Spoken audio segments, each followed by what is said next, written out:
Good morning, class 10th English Language and Literature. Today we will see poem number 6, Amanda, which is written by Robert Klein. Before moving to the inner text, first of all we take introduction to the poem. The poet Robin Klein has expressed the views of a little girl, Amanda, who is constantly pointed out by her mother for making mistakes which she considers so as they are not part of the code of good conduct laid out by the society in which we live. This was all about the introduction to the poem Amanda. Now let's have a look of the poem line by line. I request you all to keep pencil and eraser to note down hard words and their meaning. Stanza number 1. Don't bite your nails, Amanda. Don't hunch your shoulders, Amanda. Stop that slouching and sit up straight, Amanda. There is a languid emerald sea where the sole inhabitant is me, a mermaid drifting blissfully. Underline the hard word hunch, H-U-N-C-H, hunch. It means bend, B-E-N-D, bend. Slouching, S-L-O-U-C-H-I-N-G, slouching. It means sitting in a lazy way. Next word languid, L-A-N-G-U-I-D, languid. It means relaxed. Emerald, E-M-E-R-A-L-D, emerald means here green color. Inhabitant, I-N-H-A-B-I-T-A-N-T, inhabitant. Resident, it means resident. Drifting, D-R-I-F-T-I-N-G, drifting. It means carried slowly by the water.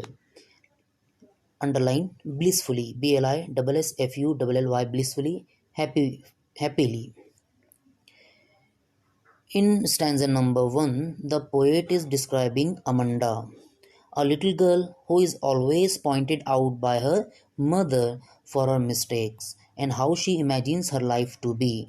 The poet says that the mother is pointing out Amanda for biting nails, which is a bad habit. Next, she asks her to sit straight without bending her shoulders. Amanda, who has habit of bending her shoulders and sitting lazily, is being pointed out because her mother wants her to sit in the right posture. At this point of time, when she is being scolded by her mother, she imagines herself to be in a deep green sea. She says that she wants to be the only resident of this beautiful green sea. She imagines herself like a mermaid who is alone there and leads her life in a very relaxing way. She says that she wants to be carried away by the current of water and feel the relaxing environment there. Stanza number 2. Did you finish your homework, Amanda? Did you tidy your room, Amanda? I thought I told you to clean your shoes, Amanda. I am orphan, roaming the street. I pattern soft dust with my hushed bare feet. The silence is golden, the freedom is sweet. Now underline the word orphan, O-R-P-H-A-N, orphan. It means a child whose parents are dead. Next word hushed, H-U-S-H-E-D, hushed. It means quiet and still place. In stanza number 2, the poet says that Amanda's mother is inquiring her about whether she has done her homework or not. And then she asks her whether she has cleaned her room or not. Moreover, she is also reminded to clean her shoes. So, here we can see that the mother is constantly asking her questions regarding her homework being done or not, or whether she had cleaned up her room and shoes or not.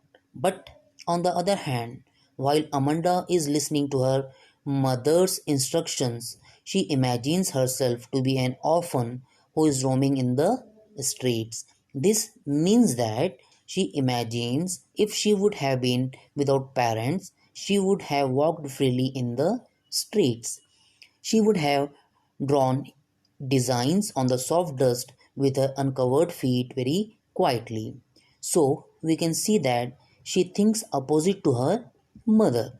Her mother wants her to keep everything neat and clean, but Amanda wants to play in dust with her bare feet.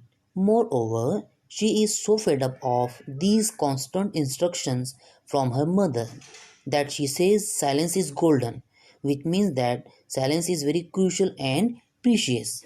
She further says that freedom is sweet. This means she never feels free when she is with her mother. Next stanza. Next stanza. Don't eat that chocolate, Amanda. Remember your acne, Amanda. Will you please look at me when I'm speaking to you, Amanda? I am Rapunzel. I have not a care. Life in a tower is tranquil and rare. I will certainly never let down my bright hair. Underline the hard word acne. ACNE, acne, it means pimples. Rapunzel, RAPUNZEL, Rapunzel, it means a girl in the fairy tale by Brothers Grimm. Next word tranquil, TRANQUIL, tranquil, it means calm or quiet. Rare, RARE, rare, it means uncommon. Next, Amanda's mother is. So, in this stanza, Amanda's mother is disallowing her to eat chocolates. She reminds her of pimples that Amanda faces due to eating chocolates. At last, she scolds her for not paying attention to what her mother says. At this moment, Amanda imagines herself to be Rapunzel. Rapunzel was a character from a fairy tale that was captured in tower by a witch. The witch used to climb the tower with the help of long hair of Rapunzel that were let down by her through the window. So now Amanda wants to be Rapunzel because she feels that life in the tower will be peaceful and unusual. She thinks she will be free and live in a peaceful environment in the tower. She also confirms to herself that she will never let her hair down to anyone so that nobody could come her in the tower. Last stanza. Stop that sulking at once, Amanda. You are always so moody, Amanda. Anyone would think that I nagged at you, Amanda. Underline the hard word sulking. SULKING. Sulking. It means be in a bad mood. Moody. MOOD. Moody. Unstable. Last word nagged. NAGGED. Nagged. It means harass. In last stanza of the poem, Amanda's mother now warns her for behaving in a very odd manner. She asks her to stop being in a bad mood. Moreover, she blames her of having such an unstable mood. She also scolds her by saying that her behavior will one day make people think that Amanda was constantly being harassed by her mother. So here we can say that though Amanda is always pointed out by her mother on every small thing, but she can't react to this. If she reacts toward this by getting emotional, her mother takes this against her sense of pride and scolds her that she should not behave like this as others would think that Amanda's mother is very dominating towards her child. So this was the poem Amanda about a little girl who was continuously pointed out by her mother over the small thing. Hope you understood the poem.